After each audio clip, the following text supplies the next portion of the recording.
You guys remember Dreamzzz? That Lego show that came out? Wait, this is the same intro I used for part 1. This is part 2 of reviewing the 3rd season of Lego Dreamzzz. Last time I covered the first 5 episodes, so if you haven't seen that, then I'd recommend watching part 1 before this, because who the heck starts with part 2? The first thing I want to talk about with episode 6 is the opening. Dreamzz's opening is practically non-existent, but a really cool thing they do in this episode is that instead of it being the normal blue like the rest of the season, it's a split blue and red, reflecting the two frequencies the characters are trapped in this episode. That's a really cool detail that wasn't at all needed, but it's a nice touch. I don't have a whole lot to say about the episode itself. It's just the gang wandering around fighting sheep until they figure out how to get out. I swear I did not edit that. That is in the episode. Vincent Tong actually just swayed in a Lego show. But there is some character stuff I want to go into. Like I talked about with episode 5, I wish that Izzy's little arc carried over into this episode, and that would have been very easy to do. Last episode, Logan is the one to talk to her and comfort her, which is a detail I really like, because other than Mateo, Izzy is the closest to Logan. Those two have been paired up several times throughout the show, and it's been shown that they're two very different, but at the same time, very similar personalities, complement each other really well. And they're paired up yet again for this entire episode. It would have been very easy for the conversation from last episode to be continued here, even for just a single scene. Maybe you could cut the scene where Mateo saves Izzy from Claudius last episode, and then because there's not the moment of the two of them making up and getting along again, this episode, Izzy would be scared that they'll never find a way out, and she'll never get the chance to properly apologize to Mateo for what she did. I just spit everywhere. And that's where Logan would come in and comfort her. But like I said before, what we did get is still solid, and I'm just glad they did anything with her character. Another character I want to talk about is Zoe. I only mentioned Zoe like once during the last video, and that's because she doesn't really do anything. But in this episode, she talks about how much she's changed, and how she's loved spending time with her dad, and how it's helped her find herself. She goes through a whole character arc off screen. Mateo acknowledges that she is noticeably happier, and yeah, it shows. Throughout this and the rest of the season, she is noticeably happier. She starts her own solo band, she gets into baking, all off screen. Bo only has like 2 scenes, and with what's about to happen, why isn't he here more? I know that season 2 is very Zoe heavy, and that might be why they didn't focus on her much at all this season, but I mean that's not an excuse to only feed us little tidbits of what one of our main characters is going through. Why couldn't we see any of this change? Why couldn't we see Zoe and her dad baking, or at the arcade, or watching scary movies, or setting up her fundraiser? All of those are things they talk about doing, but we never see anything. It's all tell, no show. While I would be upset if any of the characters were given this treatment, Zoe has been my favorite character for a good while. She's by far had the best arc, and seeing it be handled like this is really disappointing. Like, how about instead of having the whole cake fight in episode 1, we instead dedicate that time to, say, a montage? This doesn't just have to include Zoe. We could also see Mateo losing his mind of boredom, Logan texting his feelings to Astrid, and of course, Zoe becoming a happier person. All of those are things that the show should have shown us, but instead just told us through clunky dialogue. I know I've been saying that this is the point where the season becomes good, and it is. I just wanted to get those couple points out of the way first. The first few minutes of this episode are kind of boring, I'm not gonna lie, but then it picks up and becomes really interesting, especially when they discover that Lunia is trapped in here with them. It turns out that when she defeated the Nightmare King, she accidentally split herself into 2, and then both halves got trapped inside different weird limbo spaces. That's why Oz could never find her, and how they get out is also pretty cool. While they themselves are only in half of the world, all of those surroundings aren't. So Cooper drives a car that he certainly isn't certified to drive to direct Izzy and Logan on where to go. I hate the sound of my tongue. By that logic, shouldn't they also see some random pole flailing around? Also, I wonder what this all looks like to Z-Blob and Zion, who are watching from the outside. Anyways, they reunite Lunia's two halves, and then this happens.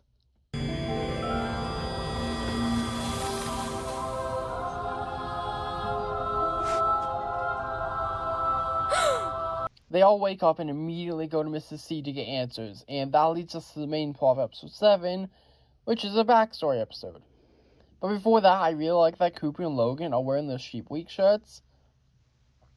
Back in season 1, Cooper didn't have pajamas, he just slept in his normal clothes, and they didn't have to change that here. But I really like that they thought about him and Logan in these shirts. It not only saves them time and money not having to design new clothes, but it also just makes sense. What else are they going to use these shirts for?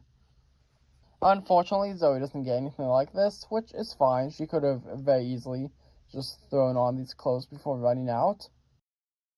Okay, look, Ninjago's lack of stuff like this has my brain really focused on it, so now I'm always super happy whenever characters have sleepwear or even just casual clothes in general. Also, where's Bo? Did Zoe not think that he would like to see Lunia and learn what happened to her? He was most likely just as close to her as Oz was. I'm sure he would be thrilled to know she's back. The only other thing I want to mention about this episode is that when Mrs. C enters the forge to get her hourglass, her worst fear involves her being back in the waking world, which is in black and white. But then when she overcomes her fear and realizes that she's still in the dream world, the color comes back. So does that imply that the waking world was actually black and white back then? At the end of the episode, we see Dream Smasher for the first time since episode 5, who has now gotten his hands on Lunia's hourglass. Now about the whole Lunia reveal. I like it, I don't have any problems with it. I always just assumed that Lunia was dead, but looking back, it was never presented that way. Oz always said that she was missing, implying that she could be found. And her dream persona being split in two and trapped within each of the frequencies is a good explanation as to why Oz could never find her, because she was never fully here. Though it is very convenient that both halves just so happen to be in the same place at the same time the Dream Chasers were there. But other than that, I say the twist was handled really well. Good job, Dreams. In my first impressions review of the season, I said that episode 8 was really good and enjoyable. And while I don't dislike the episode upon rewatch, I definitely didn't enjoy it as much. The episode begins with Mateo saying that maybe one day Mrs. C would choose him to be the next Dreamkeeper, before Z drops in and tell him that Claudius has Lunia's hourglass. Dream Smasher has Lunia's hourglass! Who are you talking to? Also, you can travel between Dream and Waking worlds on your own? The next morning, Mateo and Izzy convince their dad to let them skip school so that they can go to Happy App to confront Claudius, while Mr. Oz and Lunia try to locate her hourglass along with Dream Smasher. Okay, so Mateo and Izzy gaslight their dad and come up with a really dumb story on the spot. But could they have not asked Mr. Oz to write them some kind of excuse? He works at the school. Or maybe he could have gotten clearance to take the entire class on a field trip to Happy App. This plan does not seem thought out at all. No, doofus! All those Happy App buildings are in cities where other night bureaus are located. You have that memorized? And once they get there, they realize that all they have to do to be allowed to see Claudius is to complete a bunch of tasks. And during my first watch, I found this part a lot of fun. But on a second watch, it's just kind of dumb filler. They end up just stealing Jose's phone. I'm pretty sure that's his name. It's either that or Jose. Jose! I didn't really like Mateo and Izzy's dynamic in these final few episodes. They feel like siblings more than ever here, and they really remind me of Kai and Nia. Ow! One thing that doesn't make sense is that while this is happening, Oz and C are fighting Claudius in the dream realm. I get why Lunia is asleep, she wants to find her hourglass, but Oz is a teacher. Shouldn't he be at school? He can't just skip work. Same with Claudius. Why the heck is he asleep right now? He has a company to run. What is it with all these animals? I guess this could just be taking place the night before, since we jump from when everyone goes to bed right to the next morning. So the Oz C and Albert B plot might not be happening at the same time as everything else, but then where is Oz in the waking world? Ooh, scary. Old people. Anyways, Zoe, Cooper, and Logan go to school and... Oh no. The school got... monetized! I was going to say poorly retextured, but that works too. Or maybe this was intentional, since there was no way they could rebuild the entire school in one weekend, so maybe they really did just paint the bricks white. Man, I really wish they could build schools that fast. Though, Logan and I have been working really hard on our melodicas. Get ready for the Breatherin! You just have those on you? Honestly, I really like the subplot. It's a lot of fun and probably my favorite part of the episode. This is the only time this season where Zoe really gets to shine, and yep, she's my favorite. I'll take its legs! I'll take its head! I'll take this opportunity to forget Astrid ghosted me. Enough! This joke had gotten old like 5 episodes ago. Mateo and Izzy find Don and Nero talking to a giant orb. Wait. And learn that Claudius's base is hiding in plain sight. They put together that his base is the mysterious sun that randomly showed up before being caught and running out. Though before the episode ends, Don and Nero offer Jose a way to make Izzy and Mateo appreciate Happy Hour more. I'm sure it's nothing. Even though I don't like this episode as much after rewatching it, it's still really good. The Mateo and Izzy plot sets up the mid-season finale. The Zoe, Cooper, and Logan plot is fun and shows that Happy Hour is growing and starting to take over. And the Oz and Lunia plot is kind of just filler. I don't really think anything comes from it. They already knew that Claudius had the hourglass, and Izzy and Mateo figure out where his base is, so them figuring it out doesn't really matter. Though it is nice to see Lunia in action. Now that they know what Claudius' base is, they go to infiltrate it. This is the debut of Zoe's Season 3 design, and it is infinitely better than her Season 2 design. But still not as good as her original design. And her hair is all messed up. What the heck happened? Is it not the same model? I actually completely forgot to talk about Cooper's new design last video. Like all the others, it's amazing, by far his best look yet. And finally we have Mr. Oz's new design, and like all the others, it's... Oh, it's terrible. Yeah, I do not like this look. This season was advertised as a video game season, but luckily, other than Koopa's copter and Mateo mentioning how one of Dream Smasher's towers looked like something out of a video game once, it's been way more technologically themed rather than video game themed. But then you have Oz's new outfit. This is just ugly. The video game controller chest plate, and then the full-on video game GIF. Not to mention his face looks really off. I'm not sure what it is, but it just looks weird. I hate this design. It leans way too into the video game theme, and I don't really think it fits Mr. Oz. Anyways, they fly up and break into the brain, and... Mr. Oz, what about your other eye? Albert, the universal key? One key! Isn't that a crowbar? Don't explain the joke. They split up into 3 groups so that they can find Luna's hourglass. Where the Halifax are we? Wait, I was joking earlier, you can't say that. And find the Nightmare King and Migro working in the brain factory. What? We find out that Claudius has been collecting dream creatures and nightmare creatures to create a safe, predictable dream world in service to someone named the Director. They find the hourglass and put together that this was all a setup to lure them into this place. Claudius destroys the hourglass and proceeds to box everyone up. Oz and Lunia wake up to fight another day, but Mateo can't for some reason and gets boxed as well.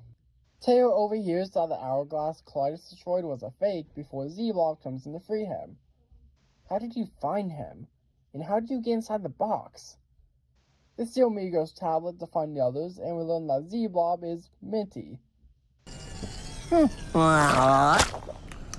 Ooh, minty! They're able to free everyone else with no problem at all, which is insanely convenient. You would think that they would have to at least be careful with the brains.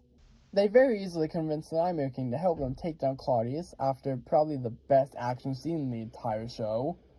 The Nightmare King is able to then convince Migo to help them as well before charging the main room with a bunch of free dream creatures. I think that this fight would go the exact same way as the last one, with them all being boxed, but no. Mateo gets the hourglass, becomes a new Dream Keeper, destroys all the brains, and defeats Claudius 1 and 0, and then they all escape and live happily ever after. This is a pretty good mid-season finale for the season. Sure, things might have been a bit too easy and convenient for the Dream Chasers, but they've had it pretty rough this entire season, so giving them a win here is nice. And as far as we know, the director is still alive, so it's not like they completely defeated the villains here. It's an overall really nice... Wait, what? Good night, Happy Forever. Throughout the episode, we can see everyone glitching, implying that there's something else happening here.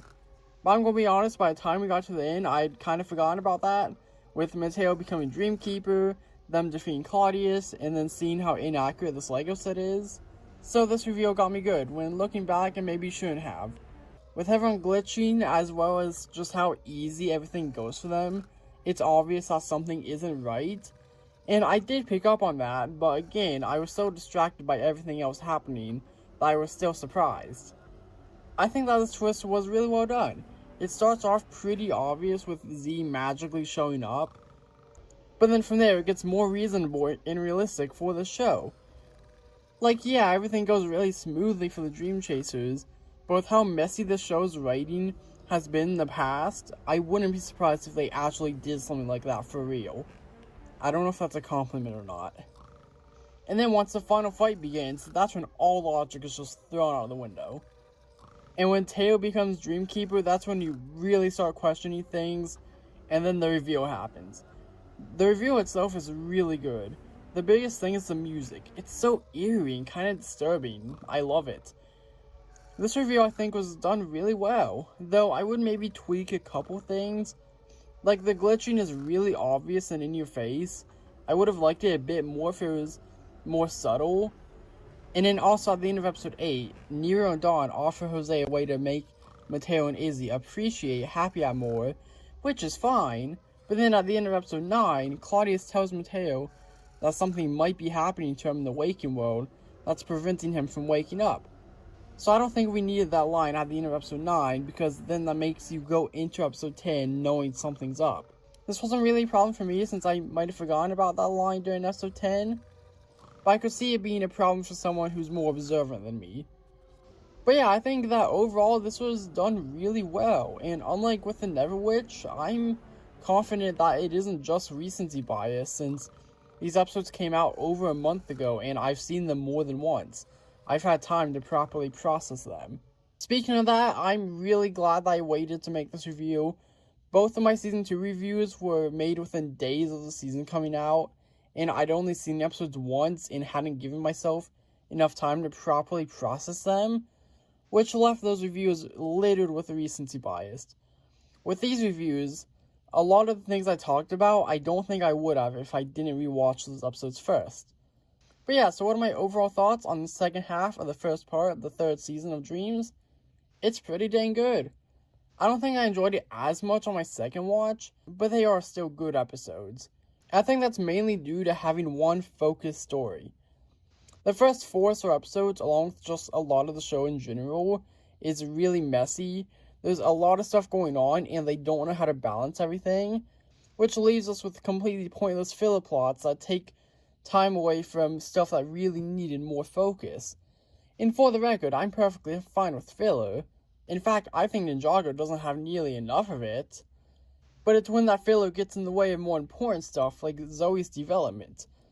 Like, how about instead of a plot with Z, Blob, Sneak, and Zion, we got a plot about Zoe, Bo, and maybe one other character at the arcade. It's still fun entertainment for kids, while also fleshing out some of our main characters. What I'm saying is that the reason episodes 5 through 10 are good is because they focus in on one plot. They choose one story to tell and tell it. Well, 2 actually. Episodes 6 and 7 are about Luna and what happened to her, and episodes 8 through 10 are about Happy App, finding Luna's hourglass, and stopping Claudius. There's no random B-plot, no annoying side characters, nothing gets in the way of the main plot. And if that's what they have to do to tell a decent story, then that's what they should do. One last thing, the trailer for part 2 of the season came out after I uploaded the last video, and it looks really good. My favorite part is seeing D-Shock. In part 1, I went on this whole rant about how sad it was that D-Shock wasn't in these first 10 episodes. I ended up cutting that part out, but yeah, I was disappointed to not see him here. So I was really excited to see that he'll be in part 2. And yeah, I think that's all I got for this video. So I'll see you next month for what could very well be the show's final episodes. And with that, if you enjoyed, I'd really appreciate it if you took 2 seconds to like and subscribe. Bye!